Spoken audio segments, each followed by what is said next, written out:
Bonjour messieurs, bonjour à tous et toutes. Aujourd'hui, nous terminons, au moins provisoirement, notre tour d'horizon sur les différentes visions des membres du CDRS sur le propre de l'homme. Aujourd'hui, c'est donc Christophe qui va nous parler de sa vision, et puis peut-être, on verra du temps qui nous reste, nous verrons si nous élargirons le débat ou peut-être nous ferons une dernière séance, mais c'est là consacrée uniquement au débat. Eh bien voilà Christophe, je te cède la parole. Très bien. Alors, donc ma vision de qu'est-ce qu'est le propre de l'homme. C'est une question complexe et quelque part une question qui m'interroge sur quand même le pourquoi on se la pose. On semble chercher à créer une catégorie spéciale, unique, comme pour se séparer du reste du vivant, comme une justification à son pouvoir sur le vivant. Chose que l'on peut constater à regret, même si voilà, être supérieur au vivant est une dérive sur laquelle je ne vais pas glisser. Il ne s'agit pas de créer une définition, en parlant du propre de l'homme, dans laquelle on pourrait trouver une multitude de propriétés que nous partageons avec l'ensemble du vivant. L'homme les possédant dans un dosage particulier, tantôt plus, tantôt moins, on essaye de trouver quelque chose qui lui appartient, qui lui est propre. Il semble nécessaire de déterminer ce qui est à l'homme et à nulle autre espèce. À cela, des réponses simples semblent surgir, sa forme, sa capacité intellectuelle, son pouvoir sur le reste du vivant. Or, si un enfant né déformé ou avec des membres en moins, ou en ayant une forme différente, reste-t-il un homme s'il ne possède pas ce qui a été défini comme propre à l'homme? 2 bras, 2 jambes, 2 yeux, 2 oreilles, une voix, on pourrait être tenté de retirer leur qualité d'homme à un certain nombre d'hommes incomplets, ou qui ne possèdent pas ce propre. Sans parler du sexe, qui lui n'est pas un handicap, mais peut être masculin ou féminin, ou entre les deux. Cette forme, qui est pourtant notre outil principal pour déterminer qu'un homme est un homme, n'est pas simple à définir. On aurait envie de s'en abstraire et de trouver quelque chose de moins palpable et risqué en termes d'exclusion. On se tourne alors sur les capacités intellectuelles, chose un peu moins palpable. Mais sur quelle capacité intellectuelle se rattacher? Le logos, qui a été évoqué, est un bon candidat traditionnellement. Mais dire cela parce que j'en suis pourvu n'implique pas que tout le monde en soit pourvu. Certains autistes ne peuvent pas parler. Sont-ils des hommes? L'usage de la parole ne pose plus de problème aux sourds et muets, qui ont leur propre langage. Mais que dirait-on si on ne se rendait pas compte que le langage des signes était un langage? Y a-t-il une grammaire, une conjugaison? Tout ça semble légèrement compliqué à établir.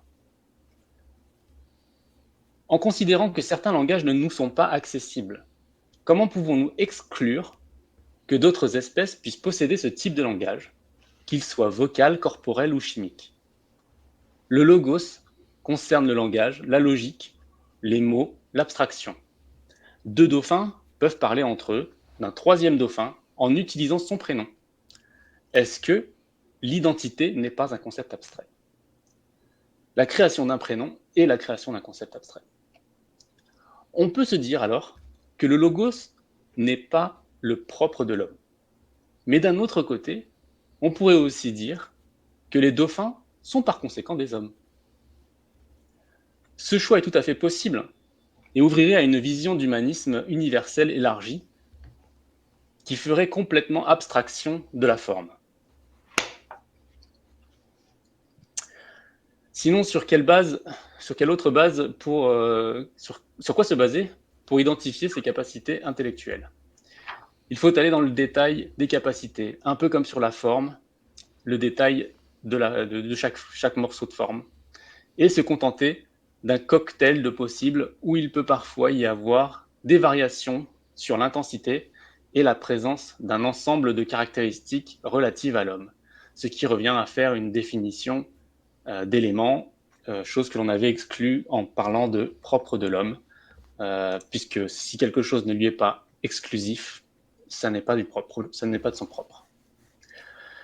La troisième possibilité, c'est son pouvoir sur le vivant.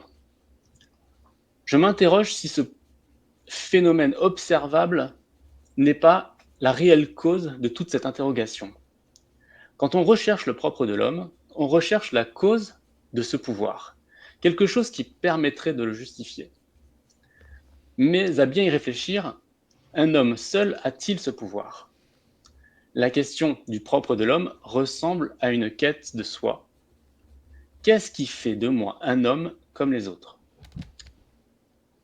Parce qu'évidemment, je ne vais pas choisir quelque chose dont je suis dépourvu pour en faire le propre de l'homme.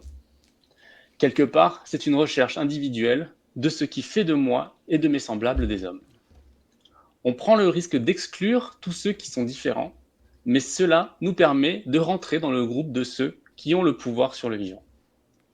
Cette recherche d'intégration au groupe n'est pas non plus impropre à l'homme, enfin, du propre de l'homme. On le retrouve chez les animaux sociaux et les cellules à une échelle microscopique et incroyablement plus efficace. Ce qui fait donc ce pouvoir, ce n'est pas l'homme individuel, mais l'homme collectif, l'homme en tant que groupe. Ces groupes sont composés d'individus de différentes formes, de qualités intellectuelles, différentes qualités intellectuelles, ce qui leur permet d'avoir une variété de comportements et de solutions face au reste du vivant. Cette capacité à se coordonner, se différencier, se spécialiser, s'organiser, se rassembler à une échelle macroscopique est aussi quelque chose qui caractérise l'homme. Est-ce qu'on doit se contenter de parler d'atouts évolutionnistes de la fabrication des groupes ou peut-on parler d'amour ? Si un groupe peut tenir un certain temps sans amour, pour devenir pérenne, il va lui falloir développer un amour entre ses membres. Sans quoi ce groupe se séparerait et ce qui fait son pouvoir sur le reste du vivant disparaîtrait, faisant disparaître la raison pour laquelle on serait amené à se demander ce qui est le propre de l'homme. En quelque sorte, pas d'amour, pas de groupe, pas de pouvoir sur le vivant, donc pas besoin de justifier ce pouvoir, et pour finir, pas de propre de l'homme. Il me semble que parler du propre de l'homme, sans parler d'amour, passe sous silence une caractéristique principale. Rechercher le propre de l'homme, c'est rechercher la caractéristique que j'aime chez moi et chez ceux que j'estime être mes semblables. C'est regarder en face mon amour-propre et en fonction de l'amour que je me porte, j'inclus ou j'exclus une portion plus ou moins grande du vivant. Mais encore une fois, tous les hommes ne sont pas pourvus de capacité à aimer, de se regrouper. Quelque part, un tel individu ne pourrait pas s'aimer. Il s'exclurait du groupe, il irait à sa perte et à sa disparition. L'homme sans amour n'a donc pas d'avenir, et on le voit bien. Quand il n'aime pas le reste du vivant, il court à sa perte. On peut donc supposer que l'avenir de l'homme est d'élargir le champ de ce qu'il aime pour faire rentrer dans l'homme collectif une part toujours plus vaste du vivant, d'autant d'humanité, tout ce qui compose son environnement. Après tout, ce qui est dans l'homme se retrouve dans des dosages différents dans le reste du vivant, et ce que l'homme est n'est pas indépendant de ce qui l'entoure. Nous ne sommes d'ailleurs pas à l'abri qu'une autre portion du vivant nous égale, sauf à les en empêcher à tout prix. Renouons avec l'homme, l'oméga, l'homme en tant qu'aboutissement de complétude. Il y a une dernière notion que je veux mettre en avant, c'est que le propre de l'homme dépend de ce que l'on entend par homme. Est-ce qu'on l'entend comme étant ce que nous sommes, ce que nous pouvons être, ou ce que nous ne sommes pas encore capables d'être. Je pense que j'aurais pu commencer avec cette remarque. Pour moi, l'homme est un potentiel inaccompli. Comme tout être vivant, il a intérêt à toujours élargir son champ relationnel, et ce n'est pas propre à lui, mais il est le seul, à ce jour, à avoir le pouvoir de l'organiser à l'échelle de tout le vivant. Et j'en conclus sur ça. Eberhard, tu veux... Oui, donc Attends, oui, il y a une chose effectivement que je trouve intéressante, c'est comme Christophe dit, l'homme est effectivement en fait dans sa dimension inaccomplie. Effectivement, là, ça c'est clair, il y a toujours un travail à mener, donc ça c'est un long processus, mais c'est pas seulement un long processus de type darwinien, c'est aussi des situations de chaos et des situations des fois d'extrême aussi beauté, d'extrême bien et d'extrême amour, puisque tu as utilisé le mot amour, ce qui est important. Voilà, là je te suis très bien. Donc c'est en fait, si moi je l'interprète comme ça, que amour, dans son sens logos, c'est le propre de l'homme, mais bon, peut-être que tu le verras autrement.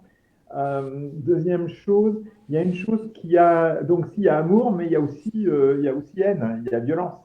Et ça, c'est une dimension que tu n'as pas en fait abordée.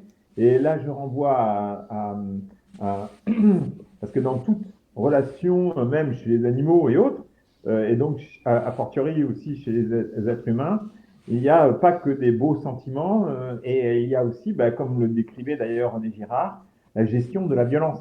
Comment faire en sorte qu'un groupe, puisque tu parlais beaucoup en dimension de groupe, hein, il n'y a pas que... Ça, c'est les gens qui croient que quand on est en groupe, c'est super, on est une société collective et tout, mais on oublie trop souvent que dans une société industrielle et comme la nôtre, on a chacun son petit appartement, on a chacun son petit univers très, très coquet, où on essaye d'éliminer,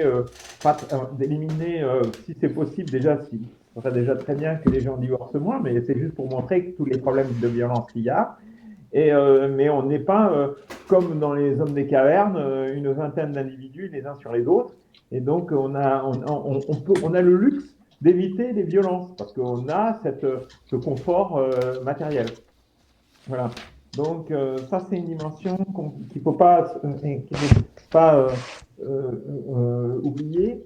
Et donc, pour le propre de l'homme, comme j'ai déjà beaucoup exprimé d'idées autour de ce sujet-là, dans les autres interventions, je fais référence à ça, c'est que il y a une dimension aussi spécifique à l'homme qui ne peut pas être niée, mais je l'ai déjà dit avec l'amour, mais aussi avec la capacité de nommer les choses, et pour pouvoir être pérenne aussi dans la vie et de penser. Hein. J'avais terminé en ce qui concernait Luc en me disant bon, c'est vrai, les bonobos, je ne sais plus si c'était les bonobos et tout, ils avaient plein de qualités pratiquement hominien, mais ils n'enterrent pas les gens, ils n'ont pas un souvenir des morts et autres pendant un temps assez long. Moi, chaque année, je vais sur la tombe de ma fille, voilà, et ça fait depuis 30 ans d'ailleurs, elle est morte il y a 30 ans, presque. Donc voilà, donc ça c'est un point, et cette dimension donc de penser à la transcendance, à l'amour qui n'est pas seulement entre êtres humains, parce que trop souvent on reste tout simplement au rêve de pâquerette, c'est d'aimer. Moi, j'estime que dans l'amour, c'est pas seulement un amour du collectif ou un amour interindividuel, c'est aussi un amour d'un concept qui s'appelle Dieu. Voilà. Donc voilà. Et c'est par la souffrance, justement, qui peut être issue de violence, qu'on peut en fait aimer quelque chose qui nous dépasse. Et ça sur un long terme. Voilà, c'est tout ce que j'avais à dire. Merci, Eberhard. Bon, j'avais demandé la parole, donc allons-y. Alors bon, merci Christophe. Bon, moi je partage beaucoup de choses de ce que tu as dit, mais ce que j'ai apprécié dans ta présentation, c'est justement que tu as, quelque part, tu as essayé d'explorer les possibles du propre de l'homme. Et puis, je dirais quasiment à chaque fois, tu es arrivé en disant, non, cette issue-là, elle n'est pas possible, cette issue-là, elle n'est pas possible, ou elle a des limites importantes. Par exemple, quand tu finis sur ça pourrait être le propre de l'homme, ça pourrait être le fait qu'il ait du pouvoir sur le monde, son pouvoir sur le monde. On voit bien qu'il y en a qui peuvent être dépourvus de ce pouvoir. C'est le cas des esclaves, par exemple. Et donc les esclaves sont dépourvus d'humanité. Et on voit bien ce que ça donne, justement. Hein. Ça s'auto-alimente. Donc rechercher le propre de l'homme, et donc dans toutes ces choses, c'est même, je dirais, effectivement, on le voit dangereux, hein, quelque part, puisque ça peut permettre de justifier, effectivement, la déshumanisation. D'ailleurs, c'est un moyen de commettre des massacres. Hein. C'est-à-dire, dans les massacres, ceux-là, ils ne sont pas humains. On déshumanise. C'est le cas des Juifs, c'est le cas de tous les massacres, de tous les génocides, en définitive. C'est pas vraiment des humains, donc on peut les exterminer. Donc, il faut vraiment être vigilant sur ces conséquences de se dire il y a un propre de l'homme et il est celui-là, parce que là, ça peut conduire à ça. Ça permet de justifier ça, justement. Dans l'islam, il y a ceux qui sont musulmans et ceux qui ne le sont pas. Hein. Attends.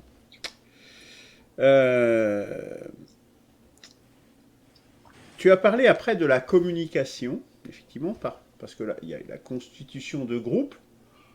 La constitution de groupe, on la rencontre dans d'autres espèces, hein, dans énormément d'espèces, je dirais, très diverses.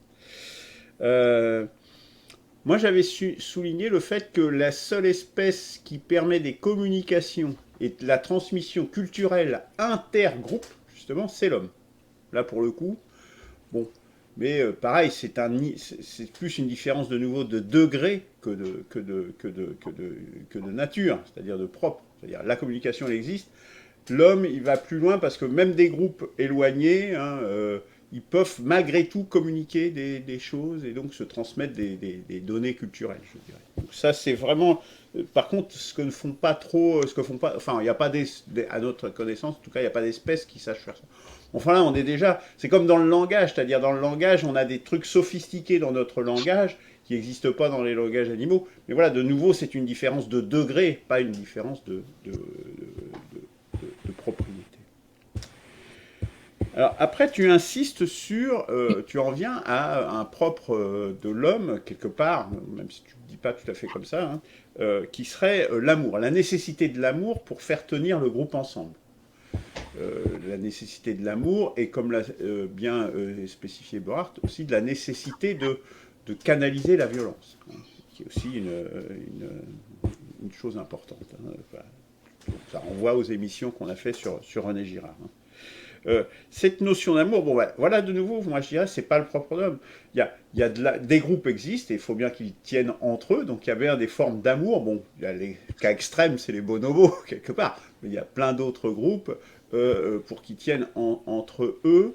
Il y a au moins l'amour de sa propre espèce, de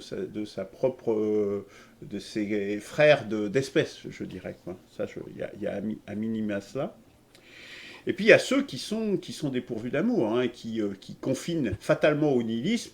Moi, j'en reviens toujours à ce personnage de Nietzsche, qui est pour moi l'archétype de la personne dépourvue d'amour, je dirais. Quoi. Qui mène justement au nihilisme. Un point important, alors peut-être périphérique par rapport à notre discussion là, mais qu'avait évoqué Claude la dernière fois, une parenthèse, c'était le fait qu'il s'est passé une révolution. À un moment donné, c'est aussi le cas de Eberhard quand il a fait sa présentation sur l'hominisation des homos, je ne sais pas comment on pourrait les appeler avant, l'hominisation des hommes, en définitive, qui fait remonter ça à la nuit des temps, quelque part, ou peut-être à 50 000 ans, on ne sait pas. Première révolution qui serait avant le néolithique, une première révolution. D'ailleurs,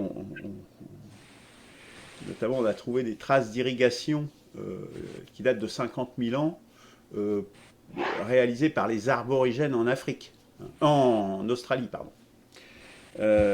Donc, qui serait... Alors là, je fais un petit peu de digression par rapport à... Mais comme on en a parlé 2 fois, qui serait en définitive le moment où l'homme devient un homme et se sépare des animaux le Adam originel, dirait Claude, j'imagine, et qui est une façon, à mon sens, de rendre compatible le récit de la Genèse, quelque part, avec nos connaissances en termes d'évolution des espèces. Bon, voilà. Donc là, c'est un petit peu périphérique par rapport à notre discussion, mais ça me semble important peut-être de rebondir là-dessus, en tout cas de le noter. Voilà. J'ai autre chose sur le côté spirituel des animaux, mais bon, ça on en parlera peut-être si on a le temps ou dans une prochaine émission. Qui souhaite enchaîner? Monsieur Laurie. Non, Loru, pardon. Et Franck aussi. Alors, je sais pas, Christian, allez. Merci Christophe. C'était un exposé très littéraire, un peu universitaire aussi, c'est bien. Alors, je trouve que tu as évacué rapidement le logos. Bon, je rabâche, excusez-moi, je suis un rabâcheur. Voilà. Tu as dit c'est un candidat, oui, c'est un mot d'Aristote, ça. C'est-à-dire, j'aime bien le mot candidat quand on cherche. Mais alors tu l'as éliminé rapidement. Je pense tout simplement parce qu'il n'y a pas une définition. Si c'est évidemment si logos égale parole, bon, on va pouvoir l'éliminer. Et le logos, c'est un ensemble assez difficile à définir. C'est pour ça que le logos est très systémique, très global, composé de la raison, du langage, de la parole. Langage et parole, ce n'est pas la même chose. De la délibération, du discours, du calcul, de l'argument. Voilà. Bon, alors, évidemment, parler du logos, définir le logos, essayer de voir tout ce qu'on met, tout ce qu'on peut mettre, tout ce que les anciens mettaient dans ce terme-là, ça prendrait une séance à elle toute seule. Donc, je pense que si on ne définit pas très clairement, si on ne définit pas de façon complète et complexe le logos, on ne peut pas l'éliminer comme ça aussi facilement. Deuxième point d'observation, le pouvoir sur le vivant. Ça, c'est très intéressant. Bon, j'ai été un petit peu déçu, je trouvais ça formidable d'en parler, parce qu'on n'avait encore pas parlé. Mais pour moi, le pouvoir sur le vivant, c'est les pouvoirs qui est lié à l'extractivisme. C'est-à-dire que l'homme, il y a 300 000 ans, il n'avait aucun pouvoir sur le vivant. Pas plus que n'importe quelle autre espèce vivante, je dirais, animée ou pas. Mais à partir du moment où il a commencé à, disons, se sédentariser, il a commencé à découvrir en grattant un morceau de cuivre, c'est parti. Donc, ressources finies, minérales et énergétiques. La combinaison des deux, ça fait la métallurgie. Et alors là, on a, et puis alors Descartes qui donne le feu vert en 1650, en disant maintenant l'homme doit se rendre comme maître et possesseur de la nature. Donc là, effectivement, il y a pouvoir sur le vivant, on arrive aujourd'hui à une anthropocène, c'est-à-dire que le monde vivant de la planète Terre est largement influencé par l'activité industrielle, économique, sociale, tout ce qu'on veut, de l'homme, mais ça, c'est grâce aux ressources naturelles finies. C'est pas l'utilisation, c'est la science. La technologie, l'invention de la machine à vapeur ne serait rien si on n'avait pas de l'oxyde de fer et du pétrole, des matières énergétiques pour fabriquer une chaudière. Voilà. Bon, donc, du coup, ce candidat, pouvoir sur le vivant, bon, ben, il est disqualifié parce que c'est le propre de l'homme d'avoir extrait de l'écorce terrestre ces trésors que Dame Nature a mis des millions d'années à fabriquer, mais voilà, il n'y a pas me semble-t-il, de caractère générique dans cela. Et puis, un mot juste très rapide sur ce qu'a dit Luc, qui rabâche aussi comme moi, nous sommes deux rabâcheurs, et il est revenu sur sa différence de degré. Enfin, on va se bagarrer jusqu'à la nuit des temps. Il y a une différence de degré. Bon. Alors, on va définir le mot, on verra s'il y aura 10 degrés. Donc, et non, je m'inscris largement en faux par rapport à ça.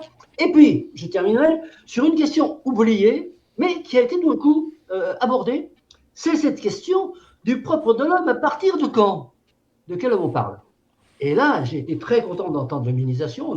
On a eu des réunions sur l'hominisation, Girard, etc. Et c'est vrai qu'on ne veut pas traiter de cette question si on ne précise pas de quel homme on parle. Alors moi, je pense qu'il faut parler de l'homo sapiens. Hein. C'est-à-dire, c'est pas moins 10 000, c'est pas moins 50 000, c'est moins 300 000 ou moins 200 000, bon, disons à la louche. Mais le processus d'hominisation, alors, quelle est la caractéristique de d'hominisation? Ça, on en a déjà parlé. Girard a sa définition, c'est peut-être pas la meilleure, mais disons que tous les anthropologues s'accordent quand même sur le fait de dire que l'homo sapiens lorsque l'homme est devenu homo sapiens, qu'il a définitivement éliminé Néandertal, eh bien, il a toutes les composantes morphologiques, biologiques de l'homme d'aujourd'hui. Donc, nous sommes des homo sapiens. Bon, il faut bien partir d'un postulat, je veux partir d'une hypothèse la plus crédible possible. La vérité mathématique n'existe pas, mais dans la plus forte probabilité, c'est que nous soyons des homo sapiens. Et donc, il faut partir du propre de l'homme à partir de l'homo sapiens. Parce qu'avant, quel était le propre de l'homme avant l'homo sapiens? Est-ce qu'il y en avait un? Est-ce qu'il y avait un propre de l'homme en sens, comme Christophe l'a très bien dit, caractéristique qui est vraiment déterminante, qui le distingue des autres êtres vivants animés? Bon, peut-être pas, sans doute pas. Voilà ce que j'avais à dire. Je vous remercie. Merci Christian, donc qui rejoint un peu nos amis Claude et Eberhard de façon curieuse, je dirais. Franck. Donc, je vais repartir de ce que disait Christophe et puis des différents intervenants. En réponse, en fait, en essayant de trouver une réponse à une question qui est purement intellectuelle, finalement, qu'est-ce que le propre de l'homme? On pourrait s'interroger aussi sur cette surprenante question. Est-ce que, lorsque l'on parle du propre de quelque chose, que ce soit de l'homme ou d'une chose, est-ce que cette chose ou est-ce que cet être humain, cet homme, est identifiable à son propre? Alors, essayons de se dire qu'on va donner une définition au mot propre. Mais est-ce que est-ce que l'être humain peut s'identifier en fait à son propre? On connaît un petit peu ce que c'est le propre d'une chose. En fait, c'est l'essence, l'essence d'une chose. Et quand on va essayer de gratter un petit peu cette essence, on va retirer des choses. Et puis à un moment donné, on va retirer quelque chose qui fera que cette chose ne sera plus cette chose. Ça deviendra autre chose. Pourquoi? Parce qu'on a enlevé son propre, justement. Et là, cette interrogation, elle est curieuse, parce que on s'interroge sur le propre de l'homme, mais au final, est-ce qu'il y a un propre de l'homme? Et au final, est-ce que la question, c'est est-ce que je suis réduit, est-ce que je suis déterminé à ces caractéristiques qui constituent mon propre, entre guillemets, ou est-ce que la spécificité qui serait justement le propre de l'homme, ça serait de se déborder soi-même? Mais en fait, quand on regarde un petit peu l'histoire de l'humanité, le propre de l'homme, est-ce que ça n'est pas justement cette sorte de barrière qu'il faut constamment franchir pour aller plus loin? Mais pas tellement physiquement. Je pense que ça se passe dans le domaine de l'esprit. Et c'est justement en passant cette barrière du propre de l'homme qu'on peut arriver au domaine de la spiritualité, qui est en fait le franchissement d'une barrière où je ne m'identifie plus à mes caractéristiques particulières, qu'elles soient physiques ou autres. Et là, ça m'ouvre effectivement un cheminement autre. C'est-à-dire que je sors de l'enfermement. Si je prends un exemple assez dramatique, quand on écoute les wokistes, par exemple, qui sont totalement en train de s'interroger sur la théorie du genre, les choses comme ça. Ils s'inventent finalement des identités plus ou moins burlesques en ratant totalement la chose essentielle, qui est qu'en fait, mon propre ou le propre d'une chose, ça n'est pas forcément ses déterminations. C'est la possibilité à ces choses de passer ces déterminations, d'aller au-delà. Donc de se déborder.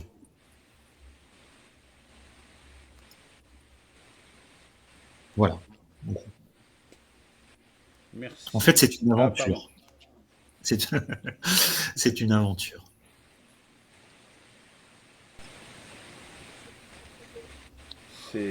Merci.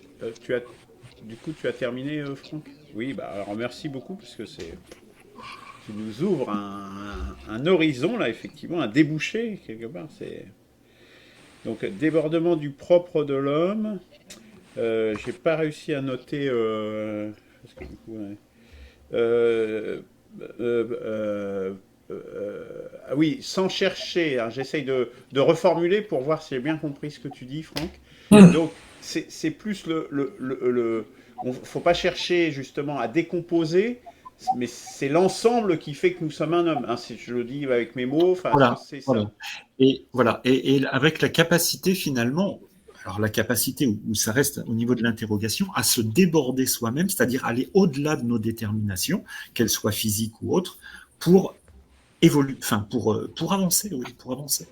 Et là, je reprenais ce que disait Christian, ça s'inscrit totalement dans l'aventure humaine. À quel moment ça a commencé, peu importe, mais c'est vrai que on peut lier véritablement la biologie, l'histoire de toute l'évolution, et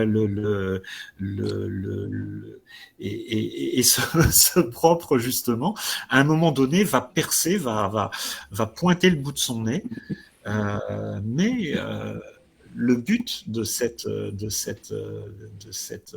apparition, entre guillemets, de ce propre, n'est pas de s'y cantonner, n'est pas de s'y enfermer, mais d'aller au-delà. Et ça, c'est très humain, en fin de compte. Il n'y a que l'être humain qui peut faire ça.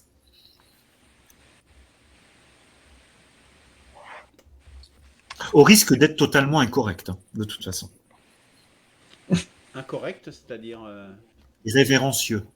Donc ça ne s'inscrit pas dans une morale, Oui. Mais c'est une recherche de vérité. C'est une recherche de vérité, tout à fait, absolument. Donc, si c'est une recherche de vérité, quand on recherche la vérité,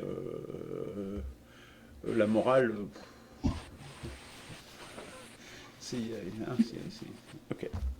Bon, merci beaucoup. Moi, contribution précise. Alors, Claude, c'est à moi, toi qui si n'as j'ai pas pas- encore parlé. Eh ben oui. Alors, je vais rebondir peut-être directement déjà sur ce que dit Franck, parce que la dernière fois, je ne sais pas si vous vous en souvenez, mais il a dit que le propre de l'homme était entre autres dans sa capacité à choisir son essence. Et je crois que ça rejoint, à mon avis, ce que dit Franck d'une certaine manière. Donc, effectivement, il peut se dépasser, mais ce choix-là, aucun animal n'est capable de faire. C'est vraiment propre à l'homme. Bon, je vais revenir sur l'exposé de Christophe. Alors, Christophe, je trouve tu poses les bonnes questions, d'ailleurs. Tu dis au départ pourquoi on se pose la question du propre de l'homme, et en fait, plus loin, tu parles de, bah oui, mais on constate notre pouvoir sur la création. On a quand même un pouvoir visiblement très différent de toutes les autres espèces sur la création. Il n'y a aucun éléphant qui a construit des villes, des métropoles, je ne sais quoi. Enfin bon, bref, voilà, c'est vraiment propre à l'homme. Donc, c'est un peu normal qu'on se pose des questions sur notre nature, sur qui on est. Forcément, on sort du lot, malgré tout, quoi qu'on dise. Dans ta démonstration, parce que tu as tendance à avoir une certaine démonstration un petit peu rigoureuse, j'aime bien. Bon, tu passes à un moment donné sur les handicaps, mais oui, mais ceux-là, ils n'ont pas parce qu'ils n'ont pas ceci, cela, mais quel que soit le handicap, le potentiel humain reste dans n'importe quel humain. Hein, les sourds, par exemple, les malentendants, comme on dit aujourd'hui, mais ils ne sont pas capables de parler, sauf qu'on est capable de leur apprendre quand même à parler, même s'ils n'ont pas entendu finalement les mots par d'autres méthodes. Donc le potentiel est là. Ils sont capables de lire et le potentiel est là. Donc le potentiel du langage est là. Bon, bref, je ne vais pas trop rentrer dans les détails, mais le potentiel, même un homme qui n'a plus de bras ni de jambes, c'est ça, le potentiel humain reste là en lui, en entier, si je puis dire, même si sa dimension corporelle n'est pas entière. Euh, Moi, j'ai ma nièce qui lui manque un morceau du cervelet. Crois-moi qu'elle n'a pas ah, le potentiel, hein.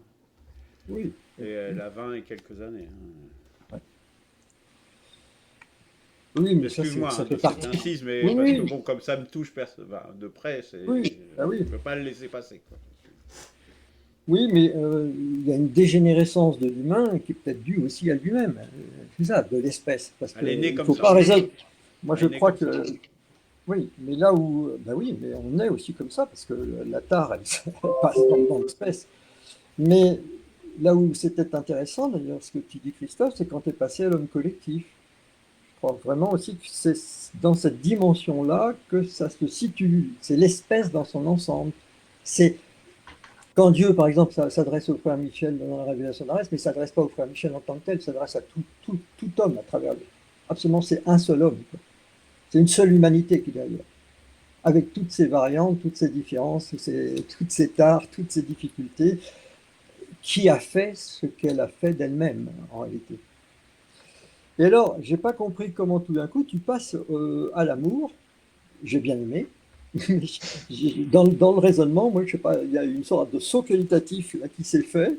Et l'amour comme propre de l'homme, ben oui, n'est pas l'amour spécifiquement sentimental, mais l'amour au sens universel.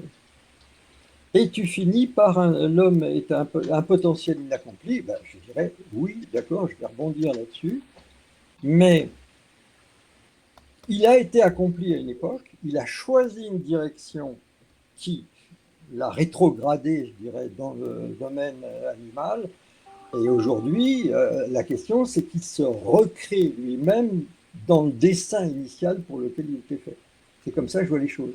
Il y a une régression et une remontée possible, ou pas, ça dépendra de l'humain, qui est là derrière. Et en général, la science ne perçoit pas justement ce moment particulier de création de l'humain. Alors on a parlé de l'Homo sapiens, c'est vrai, Christian, ça a 300 000 ans, ou 200 ou 300 000 ans, c'est vrai, mais moi je mettais moins 50 000 la dernière fois parce qu'apparaissaient des choses particulières, moins 50 000, les peintures rupestres, les, des rites funéraires particuliers, les fameuses statues, enfin un certain nombre de choses comme ça que l'homme d'avant ne faisait pas. Or, génétiquement, ils ont montré que c'est exactement le même potentiel génétique. C'est pas du tout d'ordre génétique. Il n'y a rien de matériel dans ça. Il y a quelque chose de qualitatif qui s'est inscrit dans l'humain à ce moment-là, et on ne sait pas d'où ça sort. Enfin, les archéologues ou anthropologues ou paléontologues ne savent pas d'où ça sort, en réalité. Alors après, il y a tout un tas de choses. Mais sur le plan, on ne trouve pas d'explication au sens matériel. Et pour cause, puisque l'explication, elle est spirituelle. Voilà. Et c'est bien à cause de cette explication, de ces qualités spirituelles qui sont dans l'humain, qu'on est à même de se dépasser. On n'est pas obligé de rester dans la même condition, l'homme violent, l'homme ceci, l'homme rancunier, l'homme qui se venge. Voilà. L'homme est capable de faire autre chose que ça de lui-même. Pourquoi est-ce qu'on s'invente en permanence des lois extérieures à nous-mêmes pour nous contraindre de l'extérieur, et pourquoi on ne change pas à partir de nous, tout simplement? C'est aussi bête que ça. Pourquoi on ne se comporte pas différemment? Pourquoi on ne se comporte pas avec amour? Bon, ça suppose un effort sur soi, une capacité de dépassement, parce qu'il y a l'ego qui est là, et l'ego, c'est un gros problème. Et oui, quand on pardonne, quelque part, notre ego, il en prend un petit peu quelque chose. Et quand on demande pardon, pareil. C'est ça tout le problème de l'humain, il est là, quoi, dans l'enfermement lui-même. Alors, est-ce qu'on peut pour autant parler d'un propre de l'homme? Moi, je ne verrais pas, comme le dit le sens où le disait Christian, hein, comme une fonction propre, particulière, mais vraiment comme une potentialité, une totalité qui est en chacun de nous et qu'on ne sait plus exploiter faute de l'avoir utilisé pendant des siècles et des millénaires, quoi. Donc c'est comme un muscle, hein, c'est étiolé, quoi. Mais l'amour peut revenir, on peut réactiver ça. Et là, ça ouvre des horizons, enfin, moi, personnellement, ça m'en ouvre, mais qu'on n'imagine même pas. Voilà. Comment je réagirais? Donc, j'ai bien aimé ton exposé, Parce que en même temps, tu en arrives un peu bizarrement dans ta démonstration, mais tu en arrives quand même, à mon avis, aux bonnes questions, quoi. Et si on est déshumanisé aujourd'hui, c'est parce qu'on est capable de cette déshumanisation. C'est bien parce qu'on est capable de choisir notre essence. Parce que je disais la dernière fois, on est capable de devenir des salauds immondes, des démons, tout ce qu'on veut, et on peut devenir des êtres de lumière, véritablement, et de sagesse. Il y a ça chez l'homme. Voilà, et ça, tu ne trouves pas ça chez les dauphins, chez les... Non. Ils peuvent être cruels. Ils peuvent peut-être se donner des prénoms, j'en doute sur la notion de prénom, mais enfin, on peut le voir comme On a ça. l'orque. Mais, hein, oui, L'orque les orques. qui peut jouer avec des phoques et tout, enfin, au ballon de foot. Ah, Oui, il y a des trucs, mais il y a des ça, trucs aussi oui, dans la nature. ça, oui, ça, ils sont capables de tout un tas de choses. Voilà. Alors, il y a Christian qui a demandé la parole, Franck également. Est-ce qu'on redonne avant ça la parole à Christophe, peut-être, pour qu'il fasse peut-être une petite... Et j'ai posé une question dans le chat. Oui, en plus, Christian Et répondre.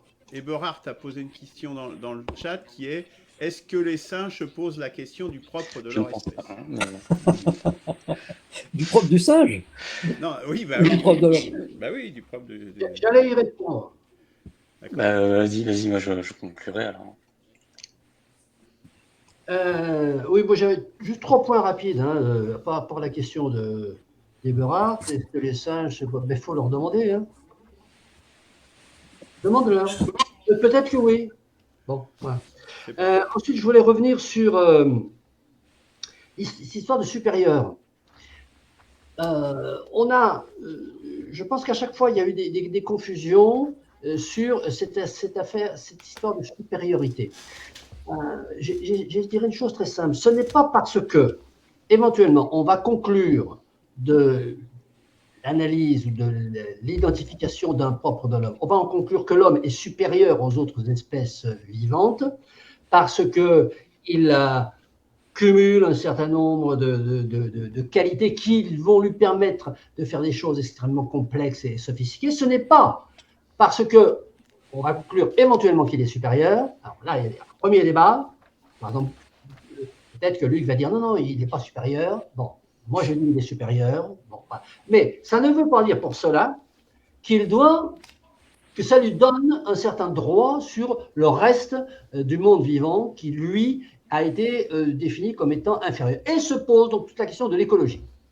L'écologie étant une science neutre qui étudie les lieux et conditions d'existence des êtres vivants et des rapports qu'ils établissent avec leur environnement. À partir du moment où on dit que l'homme est supérieur aux autres espèces vivantes, se pose la question de comment est-ce qu'il va organiser ses relations avec le reste du monde vivant qui lui est inférieur. Donc, une question de... Et troisième point, Franck, qui se demande ce que c'est que le propre de l'homme. J'ai dit que le logo, s'il n'avait pas été bien défini, le propre de l'homme, c'est vrai qu'on ne peut pas chercher que le propre de l'homme si on ne définit pas qu'est-ce que c'est que le propre de. Bon, alors, moi, je l'avais fait en revenant sur les... Parce que c'est une interrogation que se sont posées les premiers philosophes, notamment Aristote, l'ergon. Hein, il y a le terme grec, c'est ce que telle chose, tel individu, telle chose, est dédié à faire ce qu'il fait le mieux.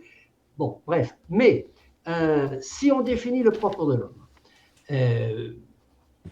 en étant ceci ou cela, mais en étant un outil, le propre de l'homme est un outil pour faire quelque chose. On ne peut pas dire ensuite, comme dit Franck, il faut dépasser. Hein, voilà, il faut aller au-delà de son propre. Non, le propre, c'est un outil pour faire quelque chose, un outil que l'homme a, un ensemble d'outils, une boîte à outils, hein, une caisse à outils que l'homme a et que les autres espèces vivantes n'ont pas. On ne dépasse pas cette caisse à outils. On peut décider de ne pas l'utiliser. Ça, c'est un autre projet. Terminé. Franck. Oui, une réponse à Christian. En fait, je n'ai pas vraiment parlé de dépasser cette boîte à outils. J'ai posé le problème de l'identification. Est-ce que je me réduis à ma boîte à outils? Simplement cette question. Après, je suis tout à fait d'accord. Effectivement, il est essentiel. avant de chercher à déborder ou à ne pas se réduire, d'essayer d'envisager, d'objectiver ce à quoi on ne veut pas se réduire, justement. Je suis tout à fait OK. La seconde remarque, c'était au sujet du monde animal, parce qu'on y fait souvent référence. Au final, toutes les interrogations que l'on pose sur le propre de l'homme par rapport au monde animal, est-ce que l'animal a un propre dans chaque espèce? Est-ce que c'est une véritable interrogation de savoir, de connaissance, ou est-ce que c'est finalement, j'allais dire de manière plus ou moins consciente, projeter nos angoisses existentielles sur nos frères animaux, quoi, qui ne s'embarrassent peut-être pas de cette question d'ailleurs. Je n'ai pas l'impression que mon chat s'interroge sur qui je suis vraiment. J'ai une petite plaisanterie, c'est tout. Il faut lire Derrida, l'animal donc que je suis, pour avoir la réponse à ta question. Ah, Derrida, évidemment. Il n'aime pas Derrida. Il fait la moue. Je m'étouffe, tu veux dire. Je m'étouffe. Il n'aime pas Nietzsche. C'est destructeur de la raison. Je les onnie jusqu'au dernier, dont la dernière occurrence est le wokisme, justement, qui en est même à nier les réalités biologiques. Donc voilà, c'est une trajectoire nihiliste sans intérêt, qui est peut-être le propre de l'homme, justement, la capacité de s'autodétruire. Bon, j'en sais rien. Deux choses. Sur le logos, hein, qui serait peut-être de ce que nous dit Christian, est composite, il y a plein de choses, il faudra le définir, et puis, mais ça va être complexe parce qu'il y a plein de choses dedans. Mais si c'est un truc si composite, si divers que ça, est-ce que ça serait pas plutôt un concept foireux? C'est-à-dire qu'en fait, c'est un truc où tu peux mettre un peu tout dedans, avec différents trucs, tout ça. Est-ce que ça serait pas plutôt un concept foireux, ce concept de logo? C'est-à-dire, voilà, donc on peut essayer de définir un concept foireux, mais c'est peut-être le concept lui-même qu'il faut questionner. Je lance ça. Alors, sur cette deuxième question... c'est un boomerang, c'est ça? Pardon? C'est un boomerang? C'est un boomerang, ouais, c'est pas mal, ouais. C'est un peu ça, ouais. J'ai parlé des aborigènes australiens tout à l'heure. Et malgré ma germanitude, j'ai quand même des fois un peu d'humour. Hein.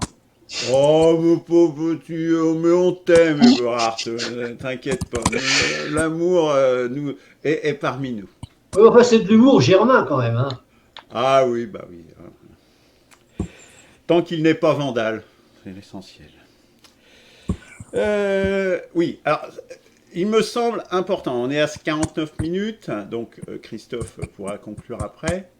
Ce qui a été dit sur cette histoire d'hominisation, et si on s'attelait aux salles de l'homme. Sur cette question d'hominisation, les moins 50 000 ans, ce qui s'est passé, etc. Bon. Ça, c'est un premier point. Et puis l'autre point, sur justement, où on a une capacité unique à choisir son essence. Puis moi, j'ai des choses à dire. Hein. Donc, quelque part, moi, ce que disent Claude et Franck disent, bah attendez, le propre d'homme, c'est peut-être la spiritualité. Hein, si on peut-être simplifié à la outrance, mais peut-être que c'est ça. Oui. Moi, j'ai préparé un petit truc déjà sur la spiritualité et les animaux, justement. Hein. Je vous ai déjà parlé en off. Je propose que la semaine prochaine, nous poursuivions donc cette étude du propre de l'homme. Je vous présenterai ça et puis on mettra ça en débat en tant que tel. Christophe. Allez, alors donc je vais répondre d'abord à Eberhard qui avait commencé. Donc une société qui se développe sans amour, avec haine, en fait pour moi ça n'existera jamais dans le temps. C'est des événements qui vont être ponctuels, mais voilà, enfin un groupe social ou des hommes qui seraient capables de haine en permanence pendant un certain temps. Enfin, mais c'est pas ce que j'ai dit. Non. Mais je veux juste dire que. J'ai pas dit ça. Non. J'ai dit qu'il y a les deux. Oui, mais ce que je veux dire, c'est que moi, cette chose-là, en fait, elle disparaît, elle est ponctuelle, et elle n'a pas. C'est pas vocation à survivre. Je pense, Christophe, qu'il faudra que tu regardes quelques émissions sur René Girard, au moins une, qui t'éclairerait sur, ou celle sur l'hominisation qu'avait présenté Eberhard. ça t'éclairait sur le propos. Enfin, Mais en tout cas, ce que je veux dire, c'est que moi, ceux qui vont rester, ceux qui restent, c'est ceux qui s'aiment, et ceux qui ont la haine, en fait, ils disparaissent. C'est à peu près ça le principe. Et donc, quand je fais une étude sur l'évolution potentielle, elle va vers l'amour et elle va pas vers la haine. Enfin, sinon, on disparaît.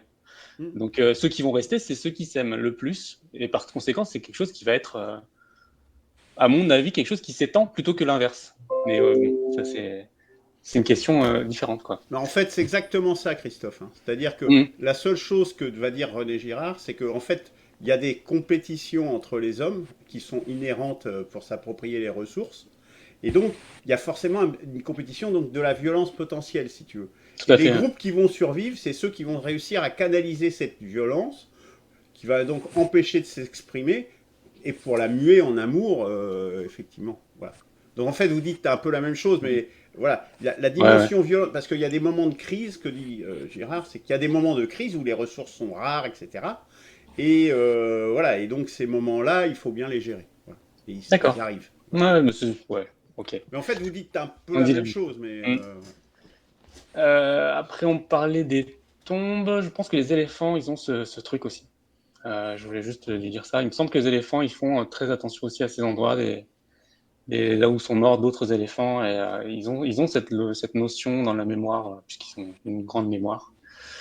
Donc, c'est pas forcément quelque chose... En fait, moi, à chaque fois qu'on veut exclure les animaux, je suis dans cette optique. Déjà, je me dis, il y a des exemples qui font que ça ressemble.